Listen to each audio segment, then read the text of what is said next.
Hello friends, welcome to date market. I hope आप लोग बहुत ही अच्छे होंगे। बात लेते हैं निफ्टी और बैंक निफ्टी की। मंडे सेशन में आने वाले हफ्ते मोमेंट क्या रहने वाला है उसके बारे में बात करेंगे। शुरुआत करना चाहूंगा सबसे पहले निफ्टी से। तो यस, डेफिनेटली निफ्टी अगर बात की जाए तो निफ्टी पिछले हफ्ते एक अच्छी खासी करेक्शन में देखने को मिला। 17,500 से सीधे हमें देखने को मिले 16,850 तक के लेवल्स। एक भारी करेक्शन आया, बट कहीं ना कहीं अगले 4 दिनों तक बाजार निफ्टी एक्जैक्टली 17,200 से लेकर के 16,800 की रेंज में ही रहा। हालांकि एक तरह से एक बेस क्रिएट होता हुआ दिखा है निफ्टी में पिछले 4 दिनों में। और जिस तरह से निफ्टी 17,000 के लेवल्स पे एक अच्छी पुट राइटिंग करता हुआ दिखा है, और जिस वो कहीं ना कहीं एक कॉन्फिडेंस है, एक अच्छा बेस क्रिएट होता हुआ दिखा है। और मेरा मानना है अब निफ्टी यहाँ से एक शॉर्ट कवरिंग दिखा सकता है, और शॉर्ट कवरिंग का एक्सपेक्टेशन 17,200 के लेवल्स के ऊपर लेके चल रहा हूँ, जो कि एक्जैक्टली मेरे हाइज हैं कहीं ना कहीं 14 मार्च के। तो एक बार के लिए अगर 17,200 निकल जाता है तो लॉन्ग करना चाहिए, और अपसाइड प्ले करनी चाहिए 17,500 और 17,800 तक के टारगेट के लिए। हालांकि अगर ध्यान से देखा जाए तो अगर 5 मिनट भी देखो जाए 15 मिनट के टाइम फ्रेम में, एक हेड एंड शोल्डर जैसा पैटर्न कहीं ना कहीं क्रिएट होता हुआ दिख रहा है, जिसका मुझे लगता है ब्रेकआउट जो देखने को मिलेगा वो 17,200 के ऊपर ही देखने को मिलेगा। सो यही एक्सपेक्टेशन मैं आने वाले हफ्ते में एक बार लेके चल रहा हूँ। फिलहाल ऐसा हो सकता है कि निफ्टी 17,200 से लेकर के 16,800 की रेंज में कंसोलिडेट भी करता हुआ दिखे। तो एक बड़े अपसाइड या बड़े डाउनसाइड की एक्सपेक्टेशन इसी रेंज के आइदर साइड देखने को मिल सकती है। सो अब शुरुआत करना चाहूंगा मंडे के लेवल से। सो मंडे के अगर रेंज की बात करूं तो मंडे की रेंज रहेगी 17,200 से लेकर के 70,000। इस रेंज के अंदर कहीं ना कहीं उठावटक निफ्टी कर सकता है। बाकी अगर अपर लेवल्स को सबसे पहले डिस्कस कर लिया जाए तो 17,146 जो कि एक्जैक्टली फ्राइडे का हाई था, वही मेरे लिए फर्स्ट रेजिस्टेंस रहेगा। वहीं पे सेकंड रेजिस्टेंस जो रहने वाला है वो रहेगा 17,200, जो कि एज पर ऑप्शन चेन सबसे अच्छी कॉल राइटिंग होल्ड करता है। साथ ही साथ ये हमारा 15 मार्च का हाई भी था। तो अगर 17,200 का लेवल्स अगर निकल जाता है तो मैंने जैसे पहले बोला कि एक स्ट्रॉन्ग शॉर्ट कवरिंग देखने को मिल सकती है टुवर्ड 17,500, जो कि नेक्स्ट कॉल राइटर का एरिया है। और साथ ही साथ ये एक्जैक्टली 13 मार्च का हाई भी है। साथ ही साथ इसके बाद जो अपसाइड देखने को मिल सकती है वो मुझे 17,800 तक लेके जाती हुई दिख सकती है। एग्जैक्टली ये हमारे हाइज हैं कहीं कि 6 मार्च और एग्जैक्टली 8 मार्च के, जहां पे हमने डबल टॉप फॉर्मेशन बना के करेक्शन दिया था। और राइट, तो ये बात हो गई निफ्टी की। तो इन इंट्राडे कहीं ना कहीं जो पॉसिबिलिटी है वो कहीं ना कहीं 17,200 के ऊपर कहीं ना कहीं 17,400 17,500 तक की है, तो वहां तक की रैली बन सकती है। बाकी अगर देखा जाए तो आपका 10 डे मार्च 17,200 का ही लेवल है, और 20 डे मार्च 17,400 का लेवल, और 200 डे एक्सटेंशन एवरेज 17,500 का लेवल। तो सारे लेवल्स काफी मीनिंगफुल हैं। तो वहां तक की अपसाइड कहीं ना कहीं निफ्टी में देखने को मिल सकती है। वहीं पे डाउनसाइड की अगर बात की जाए तो अगर मुझे निफ्टी में वापस शॉर्ट जाना है तो कहीं ना कहीं अपने लोअर लेवल्स को तोड़ना पड़ेगा। तो अगर लोअर लेवल्स को डिस्कस कर लिया जाए तो 70,000 का लेवल एक्जैक्टली बहुत अच्छी पुट राइटिंग होल्ड कर रहा है। सो अगर निफ्टी एक बार के लिए 70,000 के लेवल्स पे आता है तो एक बार खरीदारी करके चलना चाहिए, और फ्राइडे के लोज पे अपना एसएल मेंटेन करना चाहिए, फर्स्ट डिप को खरीदना चाहिए। बाकी हाँ, अगर सेकंड अटैम्प्ट में अगर लेवल तोड़ता है 70,000 का लेवल या 16,960 का लेवल, और वह फ्राइडे के लोज के नीचे स्लिप होता है तो शॉर्ट करना चाहिए। फर्स्ट टारगेट जो बनेगा वो बनेगा 16,850 का, जो कि एक्जैक्टली 16 मार्च के लोज हैं। और कहीं ना कहीं अगर सेकंड टारगेट को एक्सपेक्ट किया जाए तो 16,750 का लेवल, एक्जैक्टली इसका रेफरेंस मैंने प्रीवियस ईयर के लो से ले रखा है, जो कि हमारे सितंबर के लोज थे। 30 सितंबर का एक्जैक्टली ये लो है, और आपको ही पता है एक भारी करेक्शन आनी है तो ये 30 सितंबर के लो से ही आएगी, 16,750 के लेवल से। तो अगर ये लेवल अगर टूट गए तो ये भारी करेक्शन आपको 16,500 के लेवल्स पे भी लेके जा सकता है, और 16,000 के लेवल्स तक भी लेके जाता हुआ दिख सकता है, क्योंकि यहाँ पे अगर देखा जाए तो मल्टीपल गैप्स पेंडिंग पड़े हुए हैं। और राइट, जिसके बारे में मैंने पिछले हफ्ते की एनालिसिस वीडियो में भी डिस्कशन किया था। तो ये बात हो गई निफ्टी की गाइस। अगर शॉर्ट कवरिंग आनी है तो 17,200 के ऊपर, अगर कमजोरी वापस आनी है तो कहीं कि फ्राइडे के लो के नीचे स्लिप होना पड़ेगा। इंट्राडे बेसिस में मुझे कहीं कि 16 मार्च के लोज मतलब 16,850 के लेवल्स मिल सकते हैं। बाकी 16,750 लास्ट टारगेट होगा डाउनसाइड में वीकली बेसिस में, और ये टूटा तो फिर आप एक्सपेक्ट करो कि फिर निफ्टी 16,500 भी जाएगा और 16,000 के लेवल्स भी दिखाएगा। So let me go to bank Nifty. So bank Nifty की अगर बात कर ली जाए तो बैंक निफ्टी में थोड़ा सा यहाँ पे अपसाइड की तरफ मूवमेंट बनता हुआ दिखा, और जिस तरह से बैंक निफ्टी में एग्जैक्टली पुट राइटर्स के अंदर एक कॉन्फिडेंस बढ़ा 39,000 के लेवल्स पर और 39,500 के लेवल्स पे, एक अपसाइड की एक्सपेक्टेशन मैं यहाँ पे भी लेके चल रहा हूँ।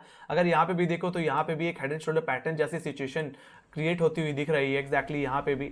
ऑलराइट, सो लेट्स सी, एक बेस क्रिएट हुआ है इतने बड़ी भारी करेक्शन के बाद गाइस, है ना। और देखा जाए तो पिछले 4 दिनों में बैंक निफ्टी ने भी 39,800 से लेकर के 38,600 की रेंज में कामकाज किया है। बाकी ये रेंज थोड़ी 500 पॉइंट शिफ्ट भी हुई है एग्जैक्टली 38,500 जो पहले वो 38,500 से 39,000 थी, वो कहीं की शिफ्ट होकर के 39,500 हो गई। राइट, और ये शिफ्ट होकर आप कहीं ना कहीं 39,500 से 400 होती दिख रही है, मतलब 500 पॉइंट की शिफ्टिंग अपसाइड की तरफ देखने को मिल रही है एज पर ऑप्शन चेन। मतलब मैं कहने की कोशिश ये कर रहा हूँ कि अपसाइड की तरफ यहाँ पे जाने की एक्सपेक्टेशन ज़्यादा लग रही है बाजार की, और जिस तरह से लोअर लेवल्स पे एक अच्छी पुट राइटिंग बनी है, एक अच्छा बेस क्रिएट हो गया है बैंक निफ्टी में। ओके, यही कहने की कोशिश कर रहा हूँ। बाकी अगर देखा जाए मंडे की रेंज को, तो मंडे की रेंज रह सकती है 40,000 से लेकर के 39,500 एज पर ऑप्शन चेन। बाकी टेक्निकली देखा जाए, अपर लेवल्स को पहले डिस्कस कर लूँ तो 39,900 आपका फर्स्ट रेजिस्टेंस रहेगा। सेकंड रेजिस्टेंस जो रहने वाला है वो रहेगा 40,000 का लेवल, जो कि एक वीकली रेजिस्टेंस है गाइस। और मेरा मानना है एक शॉर्ट कवरिंग अगर आनी है बैंक निफ्टी में तो 40,000 के ऊपर ही आनी है। तो बैंक निफ्टी अगर 40,000 के ऊपर अपने कॉलेटर के एरिया के ऊपर होल्ड कर जाता है तो तेजी करिए। अपने फर्स्ट टारगेट जो कि होगा 40,324 का, जो कि exactly falling 20 day exponential moving average है। और 40,000 सिर्फ पुटराइटर सिर्फ कॉलेटर का एरिया नहीं है, ये एक्जैक्टली आपका 200 डेमा भी है। तो अगर 40,000 लेवल्स निकलेंगे तो बहुत ही मीनिंगफुल कहीं ना कहीं अपसाइड आपको देखने को मिलेगी। ऑलराइट, तो फर्स्ट टारगेट आपका 20 डेमा जो कि 40,324 के लेवल्स हैं, और सेकंड टारगेट जो बनेगा वो कहेंगे 40,689 का लेवल बनेगा, जिसका रेफरेंस मैंने ले रखा है 13 मार्च के हाई से। और इतना तो तय है कि अगर 40,500 के लेवल्स निकल रहे हैं, मतलब 20 डेमा निकल रहा है, तो ये तेजी कहीं की गैप फिलिंग के सेंस में भी हो सकती है, जो कि 400 पॉइंट की है, जिसको हमने देखा था 10 मार्च को एक गैप डाउन के वे में। सो 40,600 के लेवल्स निकल गए तो ओवरऑल मेरी एक्सपेक्टेशन 41,000 की है। मैं सीधे सीधे बोलूं तो 40,000 के ऊपर मैं 1,000 पॉइंट्स की शॉर्ट कवरिंग एक्सपेक्ट कर रहा हूँ। ऑलराइट, वहीं पे अगर मुझे बैंक निफ्टी में अगर कोई डाउनसाइड देखनी है इंट्राडे बेसिस में, तो कहीं ना कहीं बैंक निफ्टी को 39,500 और 39,400 के नीचे स्लिप होना होगा। सो ये दोनों फर्स्ट सपोर्ट और सेकंड सपोर्ट जोन है, और एग्जैक्टली एक अच्छी पुट राइटिंग भी होल्ड करता है एज पर ऑप्शन चेन 39,500 का लेवल। तो अगर इंटरडे में 39,500 का लेवल होल्ड नहीं हो पाता, इसके नीचे स्लिप हो जाते हैं, तो हो सकता है बैंक निफ्टी दोबारा कहीं कि आपको एक डाउनसाइड लगाता हुआ दिखे। ये गिरावट आपको लेके जाएगी मेरे फर्स्ट टारगेट, एग्जैक्टली ये प्राइमरी टारगेट होगा इंटरडे बेसिस में टुवर्ड 39,200 38,928, जो कि एग्जैक्टली फ्राइडे का लो है। तो वहां तक की डाउनसाइड इंटरडे बेसिस में देखने को मिल सकती है। बाकी यहाँ पे अगर कोई भारी कमजोरी अगर बैंक निफ्टी में ट्रिगर होनी है तो वो सीधे 39,000 और फ्राइडे के लोस के नीचे ही होनी है। तो अगर फ्राइडे का लो अगर टूट गया तो कमजोरी बढ़ करके 38,600 और कहीं ना कहीं 38,000 की तरफ जाती हुई दिखेगी। यस, पिछले हफ्ते हमने सिर्फ एक ही गैप फिल किया, एक गैप अभी भी पेंडिंग है जो कि ऑलमोस्ट 500 पॉइंट का है, जो कि आपको देखने को मिलेगा 4 अक्टूबर के लेवल्स पे। तो एग्जैक्टली ये वाला गैप फिल हो चुका है, ये वाला गैप अभी भी पेंडिंग पड़ा है। सो जैसे मैंने बताया कि 39,000 के लेवल्स अगर टूट गए तो फिर कमजोरी बढ़ेगी गाइस, फिर 39,000 के नीचे 1,000 पॉइंट्स की डाउनसाइड मुझे देखने को मिल सकती है। हालांकि एज पर ऑप्शन चेन देखा जाए, वीकली जो रेंज रहेगी बैंक निफ्टी की जिसमें उठा पटक रह सकती है अगर लेवल ना निकाल पाए, तो 40,000 से लेकर के 39,000 की रेंज बनी हुई है गाइस। तो ये बात हो गई आपके निफ्टी और बैंक निफ्टी की। हालांकि अधिकतर एक्सपेक्टेशन मेरी शॉर्ट कवरिंग की है, जिस तरह से लोअर लेवल्स पे एक बॉटम क्रिएट हुआ है इंडेक्स में। So let me go to pyramids, एक बार पिरामिड्स देख लेते हैं। यहाँ पे निफ्टी बैंक निफ्टी के ऊपर इंटरेस्ट को देख लेते हैं, कहाँ पे सबसे ज्यादा ऊपर इंटरेस्ट देखने को मिल रहा है। तो अगर देखा जाए तो ये जो रेड बार आप देख पा रहे हो, ये 70,000 के पुट्स के ओआई को इंडिकेट कर रही है, जहां पे 78 लाख का ओआई बना हुआ है। बाकी अगर हाई लेवल्स पे देखा जाए तो कहने के 17,500 और 17,800 के लेवल्स पे कॉल राइटिंग बढ़ी है। 500 के लेवल्स पे 62 लाख का ओआई, तो 70,800 के लेवल्स पे 81 लाख का ओआई। और मैंने आप लोगों को यहाँ पे दिखाया भी तो कि अगर आप 17,200 के लेवल्स निकलेंगे तो सीधे सीधे 17,500 के ही लेवल दिख रहे हैं, और नेक्स्ट टारगेट 17,800 का ही आपको देखने को मिल रहा है। ऑलराइट, सो ऑप्शन चेन में भी वही साफ साफ इंडिकेट हो रहा है। तो अब इकलौता जो लेवल है निफ्टी के पास अब ये 70,000 का लेवल ही है। बाकी इसके बाद देखो तो 70,800 के लेवल से पुट राइटर दिखेगा, और 70,800 टेक्निकली 16,750 का लेवल एग्जैक्टली, जो कि सितंबर का लो है। अगर ये टूटा तो आप देख सकते हो पुट राइटर 16,500 पे बैठा हुआ है, और कहीं ना कहीं 16,000 के लेवल से बैठा हुआ है। ऑलराइट, सो एग्रेसिव पुट राइटिंग यही है, यही सपोर्ट है। आने वाले हफ्ते में टूटा तो निफ्टी में एक भारी करेक्शन बनेगा। बाकी जिस तरह से पुट राइटर लोअर लेवल्स पे ग्रिप लेते हुए दिख रहे हैं, हाई लेवल्स पे कॉल राइटर शिफ्ट हो रहे हैं, ये कहने की तेजी का इंडिकेशन बना हुआ है। Let me go to bank Nifty. Bank Nifty में अगर देखा जाए तो एक्जैक्टली 39,000 आप देख सकते हो, यहाँ पे काफी हैवी पुट राइटिंग हुई है गाइस, और यही बेस भी है, ये वीकली सपोर्ट होगा कहीं ना कहीं आने वाले हफ्ते में। और यहाँ पे एग्जैक्टली 26 लाख का वाई बना हुआ है। और कहीं ना कहीं धीरे धीरे पुट राइटर्स का इंटरेस्ट ऑफ 39,500 के लेवल्स में देखने को मिला। तो यही दो लेवल्स हैं जहाँ पे पुट राइटिंग सबसे ज्यादा है।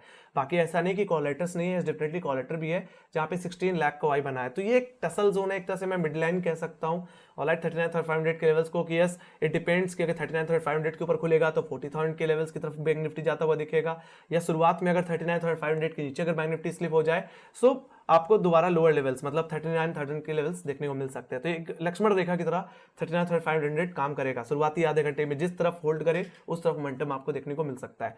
बाकी ओवरऑल 40,000 के लेवल्स पे देखा जाए कॉल्स पे तो 18 लाख का वाई बना हुआ है। और देख सकते हो धीरे धीरे कॉल लेटर्स अब 41,000 के लेवल्स पे 41,500 और 42,000 के लेवल्स पे पुट राइटिंग करते हुए दिख रहे हैं। तो एक तरह से पुट राइटर्स का पीछे सॉरी कॉल राइटर्स का पीछे हटना और पुट राइटर्स का अपसाइड की तरफ शिफ्ट होना ये एक तेजी का इंडिकेशन यहाँ पे बना हुआ है। So everything is looking fine. PCR थोड़ा सा ज्यादा है 0.8 है, तो हो सकता है थोड़ी फ्लैट ओपनिंग के साथ बाजार खुले ऑलराइट। और अगर निफ्टी के बेसिस पे देखा जाए तो पीसीआर कहने के 0.68 है, मतलब निफ्टी में जगह है। सो लेट्स सी, हो सकता है निफ्टी आने वाले हफ्ते में आउट परफॉर्म कर जाए और बैंक निफ्टी थोड़ा सा स्लो परफॉर्म करता हुआ दिखे। Let me go to FIIs and DIIs का डेटा। तो अगर देखा जाए तो नेट कहने के बहुत कम बाइंग देखने को मिली, लगभग 50 करोड़ की, जिसमें एफआईज ने अभी भी बेचना बंद नहीं किया है। लगभग 1766 करोड़ की कहने की बिकवाली हुई।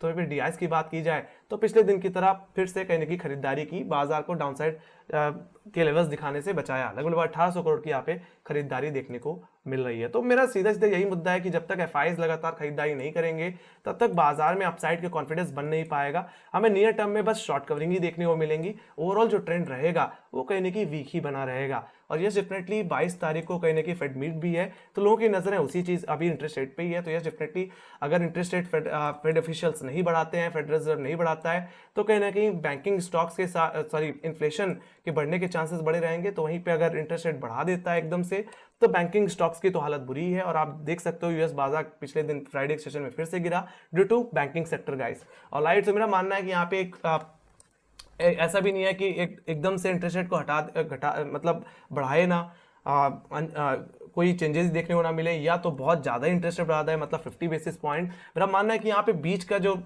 एक सोल्यूशन निकलता है वो कहीं 25 बेसिस पॉइंट निकलता है। तो यही चीज़ मुझे एक्सपेक्ट करके चल रहा हूँ कि या तो इंटरेस्ट रेट नहीं बढ़ेगा या तो 25 बेसिस पॉइंट का इंटरेस्ट रेट कहीं ना कहीं फेडरल रिजर्व बढ़ाता हुआ दिखेगा, जिसकी एक्सपेक्टेशन बाजार लगभग लेके ही चल रहा है। तो वी कैन एक्सपेक्ट यस, ये एक पॉजिटिव चीज़ हो सकती है जो कि बाजार को यहाँ से एक अपसाइड की तरफ लेके जाती हुई दिख सकती है।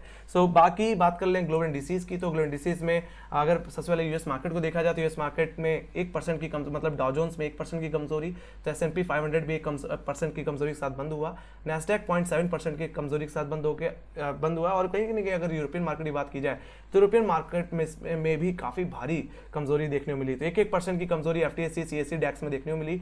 बाकी SGX निफ्टी जो कि 17,100 रुपए के ऊपर ट्रेड कर रहा था उसमें भी 117 पॉइंट की कमजोरी देखने को मिली। तो जिस तरह से कमजोर बाजार बंद हुआ है, हो सकता है हम जो मैंने रेंज बताई उसी रेंज में ही खुले। एक फ्लैट ओपनिंग की एक्सपेक्टेशन है। बाकी जो मैंने आप लोगों को लेवल्स बताई दिए किस लेवल के टूटने में क्या सिचुएशन क्रिएट हो सकती है। बाकी आप लोगों को मैंने बिगर टाइम फ्रेम में चैनल भी दिखाया हुआ है। अगर मैं इसमें भी अगर आपको दिखा दो डेली टाइम फ्रेम में, तो एक फॉलिंग चैनल में कहीं ना कहीं इंडेक्स ट्रेड करता हुआ दिख रहा है। सो अगर मैं इसको डिलीट कर दूं और यहाँ पे एक फॉलिंग चैनल बना दूं, सो अगर आप यहाँ पे देखो तो एक्जैक्टली हम इसी चैनल के अंदर ट्रेड कर रहे हैं। बार बार लोअर लेवल्स पे बाइंग आ जाती है और इस बार भी देखा जाए तो डबल हैमर कैंडल बन रही है। सो पिछले हफ्ते के जो पिछले 2 दिन थे जहाँ पे 70,800 के लेवल्स पे करेक्शन देखने को मिल रहा था, यही लेवल्स हैं जहाँ से शॉर्ट कवरिंग बनेगी। सो जैसे पहले हुआ कि यस एक करेक्शन के बाद शॉर्ट कवरिंग देखने मिल रही थी, वैसी सिचुएशन हमें दोबारा कहीं ना कहीं देखने को मिल सकती है। So I am just expecting a good upside in Nifty in upcoming days also. Yes after oversold trajectory, so थोड़ा सा रिकवरी तो आनी चाहिए। बाकी हाँ, हमें पता है कि 16,800 के लेवल्स या 16,750 के जोन टूटेंगे तो एक भारी करेक्शन बाजार में आएगी। ओके, सो आई होप मेरी एनालिसिस आप लोग को अच्छी लगी होगी। तो मेक श्योर लाइक सब्सक्राइब कर देना और टेलीग्राम चैनल लिंक ज्वाइन नहीं की तो लिंक डिस्क्रिप्शन बॉक्स में मार्क्स रिलेटेड जितनी न्यूज रहती है वहाँ पे अपडेट होती रहती है। बाकी आपके कोई फीडबैक्स हैं या कोई सजेशन है तो प्लीज कमेंट सेक्शन में लिखना ना भूले। बाकी आपको क्या लगता है आने वाले हफ्ते में मंडे में एक्जैक्टली गैप अप लगने वाला है या गैप डाउन, आपकी क्या एक्सपेक्टेशन क्या आती है कमेंट सेक्शन में जरूर बताएं। Bye bye guys, see you next video, take care.